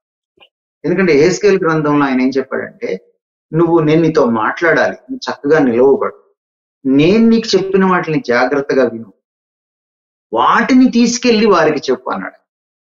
కాబట్టి నాకు బిగినింగ్ లోనే నాకు అర్థమైందంటే, నా పిలుపు ఆరంభంలోనే నాకు అర్థమైందంటే, నా సొంతం నేనేం చెప్పకూడదు, నేను ప్రభువు చెప్పినవే చెప్పాలి. కాబట్టి నా టెక్స్ట్ బుక్ బైబిలే అని నాకు అర్థమవుతుంది. ఈ పుస్తకాన్ని నువ్వు భుజించు, దీన్ని నువ్వు జీర్ణించుకో అని ఆయన చెప్పడం కూడా నాకు అర్థమైంది ఏంటంటే, ఇది నా పుస్తకం, ఇది నా టెక్స్ట్ బుక్, ఇది నా పాఠ్య పుస్తకం, దీని నుంచి పక్కకి వెళ్ళకూడదు, దీన్నే నేను ప్రబోధించాలి అన్నది నాకు రూఢి అయిపోయింది. దేవుడు తన మహాకృపలో ఆ అవగాహన నాకు ఇవ్వడమే కాకుండా దాన్ని ఒక ఆదర్శంగా కూడా చేసేసాడు, ఒక కన్విక్షన్ గా చేసేసాడు. అయితే దీన్ని అప్లై చేయాలి అంటే నా దేశం ప్రజలకు, నా తోటి ప్రజలకు, దీన్ని క్రైస్తవులకు కావచ్చు, క్రైస్తవేతరులకు కావచ్చు, ఇతర విశ్వాసులకు కావచ్చు, నేను అప్లై చేయాలంటే వాళ్ళు ఏమిటో తెలుసుకోవాలి.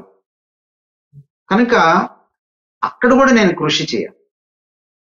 కనుక నేను ఏం చేశానంటే, ఇటు వాక్యం చదువుతూ అటు నా దేశాన్ని కూడా చదివాను. నా దేశంలో ఉన్న రకరకాల భావజాలాలని చదివాను, మత విశ్వాసాలని చదివాను. అదే సమయంలో ఐ బిలీవ్ ఇన్ ప్రీచింగ్ అనే పుస్తకం చదువుతున్నప్పుడు డాక్టర్ జాన్ స్టార్ట్ గారు ఆయన ప్రీచింగ్ గురించి రాస్తూ ఒక అద్భుతమైన మాట చెప్పాడు. అది నాకు ఎంతగానో తోడ్పడేది. ఒక బైబిల్ ప్రబోధకుడు ఒక చేతిలో వాక్యాన్ని పట్టుకొని మరొక చేతిలో ప్రపంచాన్ని పట్టుకోవాలి, న్యూస్ పేపర్ని పట్టుకోవాలి. ఇటు ప్రపంచాన్ని తెలుసుకోవాలి, ఇటు వాక్యాన్ని తెలుసుకోవాలి. వాక్యాన్ని ప్రపంచానికి అప్లై చేయాలి, వాక్యానికి ప్రపంచానికి మధ్య వారధిగా ఉండాలి అని ఆయన తన పుస్తకంలో రాస్తాడు. చాలా అద్భుతమైన వివరణ ఇస్తాడు. సో అది నాకు ఎంతగానో దోహదపడు. కనుక ఈ రెండు పనులు చేశాను నేను. ఎప్పుడు కూడా నా ఆడియన్స్ ఎవరో తెలుసుకోకుండా నేను ఎప్పుడు మాట్లాడాను. తర్వాత నా ఆడియన్స్ ఎవరో తెలుసుకున్న తర్వాత, నాయన వీళ్ళ అవసరాలు ఇవి, వీళ్ళ సమస్యలు ఇవి, వీళ్ళ ఆలోచన సరళి ఇది, వీళ్ళ భావజాలం ఇది, వీళ్ళతో నేనేం మాట్లాడాలని ప్రభు దగ్గర నేను గోజాడడం ఈనాటికి జరుగుతూనే ఉంది. ప్రభుని అడుగుతూనే ఉంటాను. సో ఇలా నేను యాక్చువల్గా ఈ స్థాయికి రావడానికి నాకు ఇది దోహదపడింది. ఇదే సమయంలో నాకు జొనథన్ మహారాజ్ గారు అనేటువంటి ఒక గొప్ప దైవజనుడు పరిచయం. ఆయన ప్రభావం నా మీద చాలా ఉంది. ఆయన దగ్గరే నిజానికి నేను దాదాపు 20s లో ఉన్నప్పటి నుంచే నేను ఆయన చూసి, ఆయన ట్రినిటీ ఇవాంజలికల్ డివినిటీ స్కూల్లో ఆయన థియాలజీ చేశారు. ఆయన ఒక పీఠాధిపతి కుటుంబంలో పుట్టినటువంటి బ్రాహ్మడు, ప్రభులోకి వచ్చాడు. ఆయన వెస్టిండీస్ లో ఉండేవాడు. ఇక్కడ ఇండియాలో నార్త్ ఈస్ట్ ఒక ఆవిడని డాక్టర్ని చేసుకున్నారు. ఆవిడ డ్రగ్ అడిక్ట్స్ మధ్యలో మిషనరీ డాక్టర్ గా పనిచేసేవాడు. సో ఆయన వచ్చి బైబిల్ స్టడీస్ తీసుకున్నప్పుడల్లా గుంటూరులో నేను ఆయన దగ్గర నుంచి ఆ వాక్యాన్ని చదివి దాంట్లో నుంచి ఆ సత్యాల్ని వెలికి తీసేటువంటి అద్భుతమైనటువంటి ఆ ప్రక్రియ ఎలా ఉంటుందో నేర్చుకున్నాను. సో ఆయన నాకు ఒక అద్భుతమైన విషయం చెప్పాడు. మీరు ఎలాగా వాక్యాన్ని చదువుతారు, ఎలాగా మీరు ప్రసంగిస్తారు అని అడిగినప్పుడు చాలా క్లోజ్ ఆయన నాకు వ్యక్తిగతంగా చెప్పింది ఏమిటంటే, నేను చాలా దూరాలు ట్రావెల్ చేస్తాను. నేను ఎక్కువగా ట్రైన్లో ట్రావెల్ చేయడానికి ఇష్టపడతాను. సో నేను ఎప్పుడు అప్పర్ బర్తే తీసుకోవడానికి కూడా ఇష్టపడతాను, సాధ్యమైనంత వరకు రిజర్వేషన్. అప్పర్ బర్త్ లో కూర్చొని నేను 2 పనులు చేస్తాను. ఒకటి వాక్య ధ్యానం, ఇంకొకటి ప్రార్థన. ఈ అప్పర్ బర్త్ లో నాకు కొంచెం డిస్టర్బెన్స్ తక్కువ ఉంటుంది కనుక అందరూ నిద్రపోయిన తర్వాత నేను లేచి ఈ పని చేస్తాను. అయితే ప్రసంగం చేయక ముందు ఫలానా ప్రసంగం కోసం నేను ప్రిపేర్ అవ్వను. నేనేం చేస్తానంటే, దేవుడు నన్ను ఎక్విప్ చేస్తూ సమయమందు అసమయమందు ఆయన ప్రకటించమన్నాడు, వాక్యాన్ని ప్రకటించమన్నాడు అన్నప్పుడు నేను అసమయమందు కూడా వాక్యాన్ని ప్రకటించేంత ప్రిపేర్డ్ గా ఉండాలంటే నేను సమయమందు అసమయమందు ముందు ప్రిపేర్ అవ్వాలి, వాక్యాన్ని వంట పట్టించుకోవాలి. కనుక నేను నిత్యము వాక్య ధ్యానం చేస్తాను, నిత్యము బైబిల్ స్టడీ చేస్తాను. అక్కడికి వెళ్ళినప్పుడు నాకు ఒక ఆపర్చునిటీ స్పీకింగ్ అసైన్మెంట్ ఇచ్చినప్పుడు ఏం మాట్లాడాలో ప్రభువుని అడిగితే, ఈ బ్యాక్ డ్రాప్ లోంచి ఏదైతే ఇప్పటికే నేర్చుకొని మనసులో దాచుకున్నానో అందులో నుంచి దేవుడు ఇది మాట్లాడు అని నాకు చెప్తాడు. ఇదే విధంగా నేను విశాల్ మంగళవాడి గారిని చూసినప్పుడు దగ్గర ఆయన నాకు చెప్పలేదు కానీ నేను గమనించి తెలుసుకున్నాను. సేమ్ థింగ్ ఆయన చేస్తున్నట్టు నేను చూసాను. సో నాకు అర్థమైంది ఏమిటంటే, ఎప్పుడు వాక్యం సమయమందు అసమయమందు చదువుతూ ఉండాలి, ధ్యానిస్తూ ఉండాలి, అధ్యయనం చేస్తూ ఉండాలి. అక్కడ ఉన్నటువంటి అవసరం కొద్ది దేవుడు మాట్లాడేటప్పుడు ఆయన బైబిల్లో ఒక మాట చెప్పారు యేసుక్రీస్తు వారు, మీకు ఏం మాట్లాడాలా అని మీరు దాని గురించి చింతపడద్దు, ఆ సమయంలో ఆ ఘడియ యందు పరిశుద్ధాత్మ మీకు గుర్తు చేస్తాడు అనే మాట. గుర్తు చేయాలి అంటే ముందే మనం మనసులో ఉండాలి, జ్ఞప్తిలో లేకపోతే గుర్తు చేయడానికి కుదరదు. కాబట్టి నాకు అర్థమైంది ఏమిటంటే, వీటన్నిటిని బట్టి వాక్యాన్ని జ్ఞప్తిలో పెట్టుకోవాలి, వాక్యాన్ని మనసులో దాచుకోవాలి, ముందుగానే ప్రిపేర్ అయి ఉండాలి. కనుక ఈ ముందుగానే మనసులో పెట్టుకోవడం, ఎవరు ప్రిపేర్డ్ గా ఉండడం, ఆ సమయానికి అక్కడికి వెళ్ళినప్పుడు అక్కడున్న పరిస్థితులన్నింటినీ కూడా అధ్యయనం చేయడం, సర్వే చేసుకోవడం, అంచనా చేయడం, ప్రజలకు కావలసింది ఇవ్వాలి. నేను నేర్చుకున్నది ఇవ్వడం కాదు, నా దగ్గర ఉన్నది ఇవ్వడం కాదు, ప్రజలకు కావలసింది ఇవ్వాలి అన్నది దేవుడు నాకు ఇచ్చిన కన్విక్షన్. కాబట్టి ఇవన్నీ కూడా దోహదం చేసి వెరసి నేను ఇలా మాట్లాడడానికి ఈ రోజున రిలవెంట్ గా మాట్లాడడానికి నాకు సహాయం చేస్తున్నారు. Thank you for sharing that అన్న.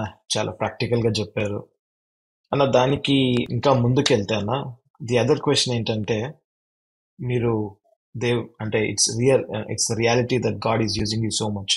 దేవుడు మిమ్మల్ని ఎంతగానో ఘనముగా అనేకులకు ఆశీర్వాదకరంగా వాడుతూ ఉన్నారు. బిగ్ మీటింగ్స్ లో మాట్లాడుతూ ఉంటారు, చాలా అంటే డిఫరెంట్ కంట్రీస్కి వెళ్ళి మాట్లాడుతూ ఉంటారు. అలాగే చాలా మంది మిమ్మల్ని ఇష్టపడతా ఉంటారు, మీ దగ్గరికి వచ్చి ఫీడ్బ్యాక్ ఇస్తూ ఉంటారు. సో ఇవన్నీ వింటా ఉంటే there is a much possibility that will be puffed up, నా దగ్గర ఏదో ఉంది అని ఒక తెలియని ఆ యొక్క గర్వం అనేది వస్తూ ఉంటుంది. మీరు అలా కాకుండా ఐ కెన్ సీ, అంటే దూరం నుంచి కూడా I can see your humble, అంటే లోలీగానే మెయింటైన్ చేస్తూ ఉంటారు. Do you take any practical steps that I will be humble అని, ఈ యొక్క ట్రాప్ లో పడకుండా మీరు ఎలా హంబుల్ గా ఉండగలుగుతున్నారు? ఎటువంటి స్టెప్స్ తీసుకుంటా ఉంటారు? మనోరంజన్, అందరం మానవ మాత్రులమే, నేను కూడా బలహీనుడు. నేను గర్వంగా ఫీల్ అయినట్టుగా నాకు జ్ఞాపకం లేదు, కానీ ఒకటి మాత్రం నాకు ఎప్పుడు జ్ఞాపకం పెట్టుకుంటాను, ఎక్కడైనా గర్వం వచ్చి నన్ను నాశనం చేస్తుందేమో అన్న భయంతో ఎప్పుడు బ్రతుకుతాను. ఎందుకంటే గర్వం గురించి వాక్యం చాలా చెప్తోంది. గర్వించిన తర్వాత నాశనం వస్తుంది, నాశనమునకు ముందు గర్వం నడుస్తుంది అని రాయబడింది. అంటే గర్వాన్ని వెంటాడుతుంది అన్నమాట నాశనం, పక్కనే ఉంటుంది, వెనకే నీడలాగా వెంటాడు. సో నాశనం తెచ్చుకోవాలని కొని తెచ్చుకోవాలనుకుంటేనే గర్వించాలి. కాబట్టి నాకు ఒక భయం ఉంది. రెండవ భయం ఏంటంటే ఆయన గర్విష్ఠుల్ని ఎదిరిస్తాడు. So the moment I become proud, నేను గర్వించిన మరుక్షణం లేక ఆ క్షణమే ప్రభువు నాకు శత్రువు. బైబిల్లో ఒక మాట ఉంటుంది, దేవుడు మన పక్షమునుండగా మనకి విరోధి ఎవడు అని. నేను అప్పుడప్పుడు బైబిల్ని చాలా క్రియేటివ్ గా చదువుతాను. దేవుడు మనకి విరోధి అయితే మన పక్షాన ఎవడుంటాడు? ఇప్పుడు నేను గర్విస్తే నా ఫస్ట్ ఎనిమీ ఎవరంటే దేవుడే. అంతకంటే ట్రాజడీ ఇక నా జీవితంలో లేదు. నన్ను రక్షించే నాథుడే దొరకడు.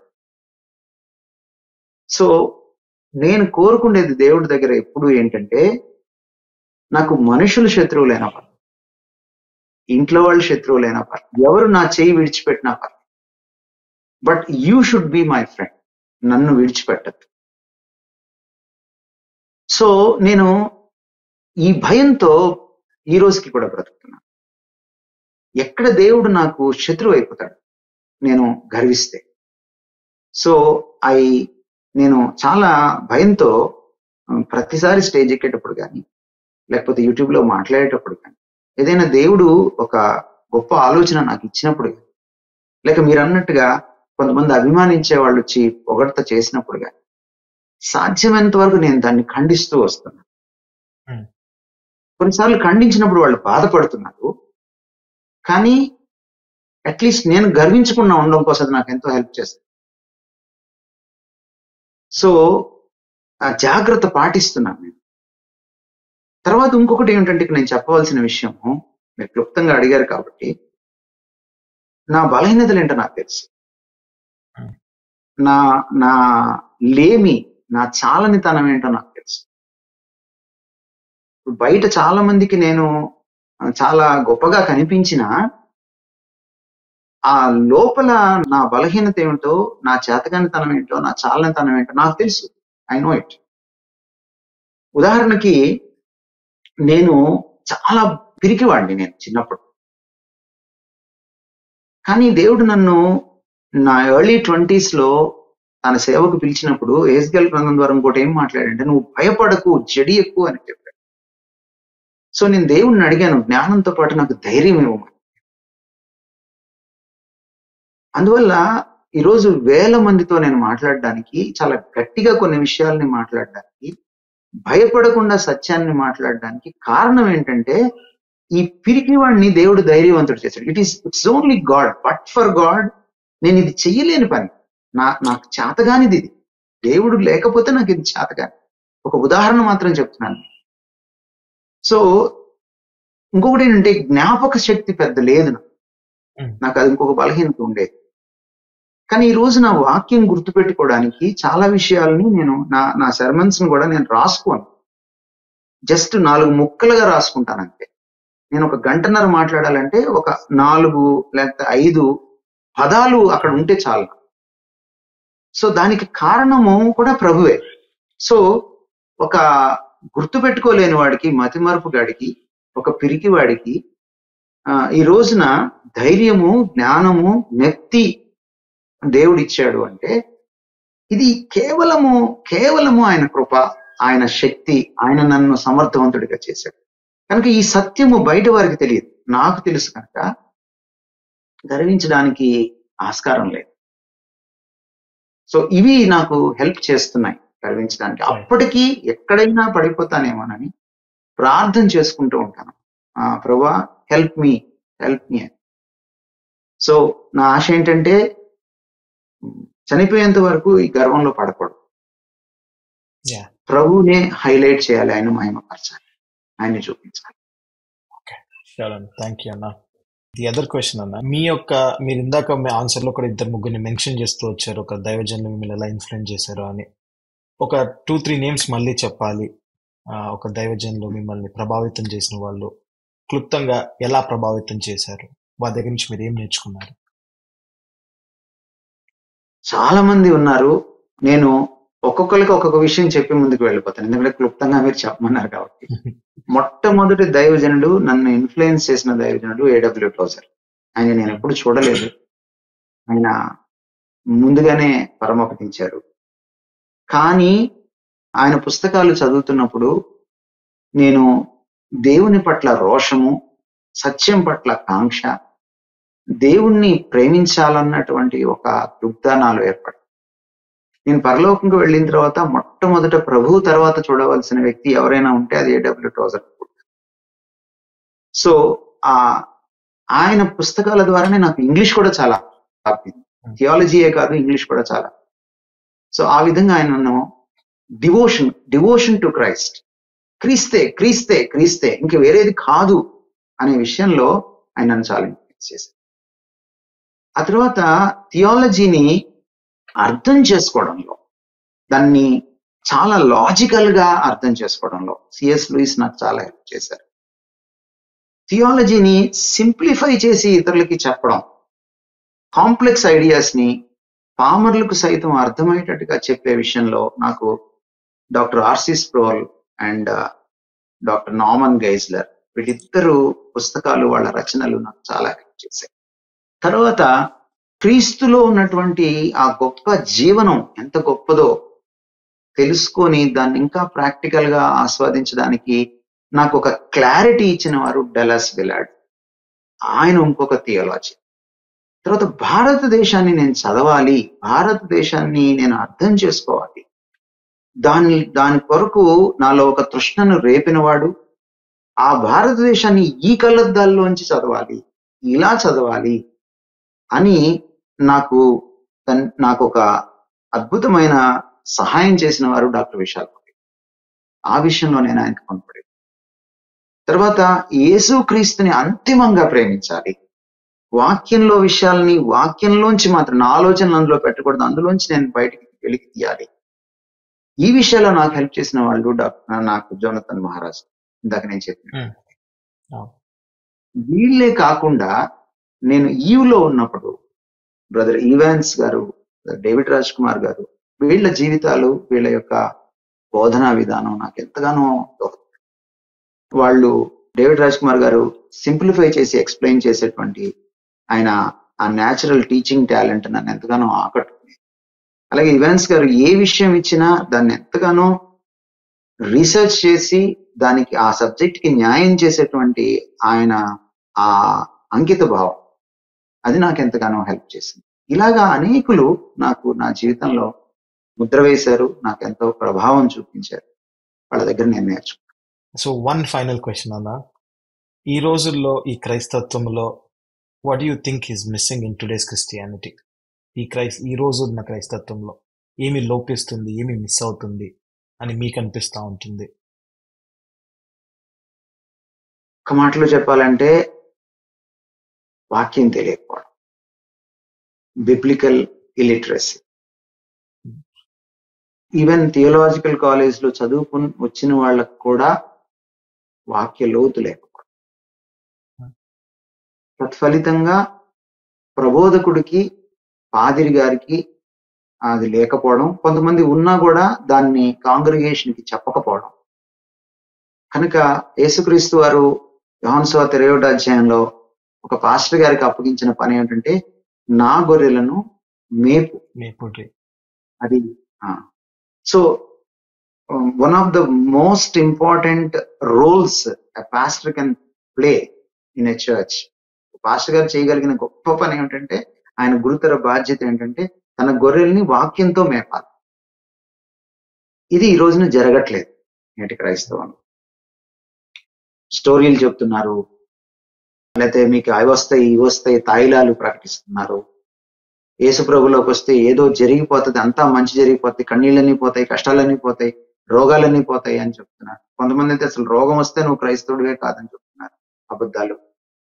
సో ఇలాంటివంతా జరుగుతుంది, కానీ వాక్యంలో తర్ఫీదు జరగట్లేదు. కాబట్టి వాక్య లేమితో ఈరోజు సంఘాలు, క్రైస్తవం అలమటిస్తాం.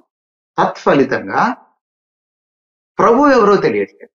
ఎందుకంటే ప్రభువుని ఖచ్చితంగా తెలుసుకోవాలంటే వాక్యమే. ఈ ముద్రిత వాక్యం ద్వారానే ఆ జీవవాక్యమైన క్రీస్తుని తెలుసుకోగలం. నాకు ఈ 66 పుస్తకాలు వాక్యం సుపరిచితం కాకపోతే నాకు క్రీస్తు సుపరిచితం కాదు. యేసుక్రీస్తు వారు స్పష్టంగా చెప్పారు, నేను ఎవరో మీరు తెలుసుకోవాలంటే నా సాక్ష్యం నేను ఇచ్చుకుంటే సరి అయినది కాదు, లేఖనములు నా గురించి సాక్ష్యం ఇస్తున్నాయి. లేఖనముల్లో జీవముందని మీరు అంటారు కదా, మీరు వెళ్ళి లేఖనాలని పరిశోధించండి, నేను మీకు దొరుకుతాను అన్నాడు. కాబట్టి లేఖనాలు తెలియచెప్పే క్రీస్తు ఈ రోజు మనకు అపరిచితం. ఎవరో ఏదో చెప్పి మనం ఏదో ఊహించుకున్న క్రీస్తే మనకు పరిచితం. మనం కొత్త క్రీస్తుని సృష్టించుకున్నాం. కాబట్టి క్రీస్తు తెలియట్లేదు. క్రీస్తు తెలియకపోతే క్రైస్తవం తెలియదు, క్రైస్తవ భక్తి తెలియదు. ఎందుకంటే క్రైస్తవ భక్తి అంతా కూడా క్రీస్తు చుట్టే పరిభ్రమిస్తుందని 1 తిమోతి పత్రిక 3:16 ఈ భక్తి గొప్ప మర్మము ఇందులో ఉన్నదని పౌలు చాలా స్పష్టంగా చెప్పాడు. క్రైస్తవం అంటేనే క్రీస్తు తత్వాన్ని పుణికి పుచ్చుకోవడం. కాబట్టి వాక్య లేమి వల్ల క్రీస్తు లేమి ఏర్పడడం, కాబట్టి క్రైస్తవమే లేమితో అలమటించడం ఈరోజు అత్యంత శోచనీయమైన దురదృష్టకరమైనటువంటి పరిస్థితి మన క్రైస్తవ్యానికి అని చెప్పచ్చు. Thank you for sharing. ఈరోజు మీ యొక్క విలువైన సమయాన్ని తీసుకొని you share lot of things, me personal life, me ministry life, అలాగే ఈ రోజుల్లో మీరు చూస్తున్న క్రైస్తత్వంలోని విషయాలు మాతో పంచుకున్నా ఉన్నారు. I'm sure this will be a blessing to many. And thank you once again అన్న for being with us today. మీరు చివరిగా ప్రేయర్ చేసి బెండిక్షన్ ఇస్తే we can conclude for today అన్న. తప్పకుండా మనోరంజన్. వీక్షకులందరికీ కూడా ఏకీభవించాలని, తలలు వంచాలని కోరుతున్నాను. మా ప్రేమ కలిగిన తండ్రి, మీ పాదాలకు వందనాలు నాయనా. మేము ఏమై ఉన్నామో అందులో మంచి అంతా నీదే ప్రభు. మేమేమై ఉన్నామో అందులో చెడంతా మాది. ఇది సత్యం అని ప్రభా. మేము మాట్లాడుకున్న మాటల్లో నా గురించి మనోరంజన అడుగుతున్నాం. ఏదేని మంచి ఉంటే దానికి ప్రతి విషయానికి ఘనత నీకు ఆపాదిస్తున్నాం తండ్రి. వింటున్న వాళ్ళు, చూస్తున్న వాళ్ళు, వీక్షకులు ఎక్కడ కూడా ఏ ఒక్క క్షణమాత్రం కూడా ఆయన మమ్మల్ని చూడకుండా, నన్ను చూడకుండా నిన్ను చూడటానికి కృప చూపించండి. పిరికివాణైనా నన్ను ధైర్యవంతుడిగా మార్చిన నీవు, అజ్ఞానినైనా నన్ను జ్ఞానిగా మార్చిన నీవు, మతిమరుపుగా ఉన్న నన్ను తండ్రి జ్ఞాపక శక్తితో నింపిన నీవు తండ్రి, వారిని కూడా మార్చగలవని, మలచగలవని, అద్భుతమైన సాధనాలుగా వాడుకోగలవని, వాళ్ళు నిన్ను నమ్మి నిన్ను హత్తుకొని నీకు విధేయత చూపించినప్పుడు ఇది సాధ్యమవుతుంది.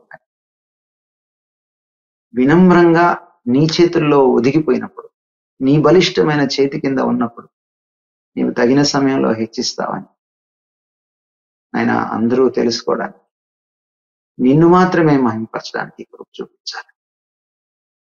మా ఈ మనవుల్ని నీ చేతులకు అప్పగించుకుంటూ, మనోరంజన్ బట్టి కూడా, తను చేస్తున్న సేవను బట్టి కూడా నేను స్తుతిస్తూ, తనను ఆశీర్వదించడమే కాకుండా తన సేవను కూడా అనేకులకు ఆశీర్వచనంగా మీరు చేయాలి. యేసుక్రీస్తు వారి ప్రశస్తమైన నామమున వేడుకుంటున్నాం. ఆమేన్. మా తండ్రి అయిన దేవుని ప్రేమ, ఆయన కుమారుడు, మన ప్రియ రక్షకుడు, జగద్రక్షకుడైన యేసుక్రీస్తు వారి కృప, మనం వారి వలె భూమి మీద జీవించడానికి, వారిని చూపించడానికి, వారి గుణాతిశయాలను ప్రచురం చేయడానికి, మనలో కార్యసిద్ధి కలుగు చేయడానికి పంపబడిన పరిశుద్ధాత్మ దేవుని అన్యోన్య సహవాసం ఇప్పుడు ఎల్లప్పుడూ మనందరికీ తోడై ఉండి నడిపించిన. ఆమేన్. ఆమేన్. ప్రైజ్ లార్డ్ అన్న. Praise lord everyone. Thank you. Thank you all for joining today. God willing, we'll meet next week. Praise the Lord. యేసయ్యా నీవు లేక ఉండలేముగా, నీవు తోడుంటే మా బ్రతుకు పండగేనుగా. యేసయ్యా నీవు లేక ఎండమావిగా, నీవు తోడుంటే మా గుండె నిండు బావిగా మలిగిన దీప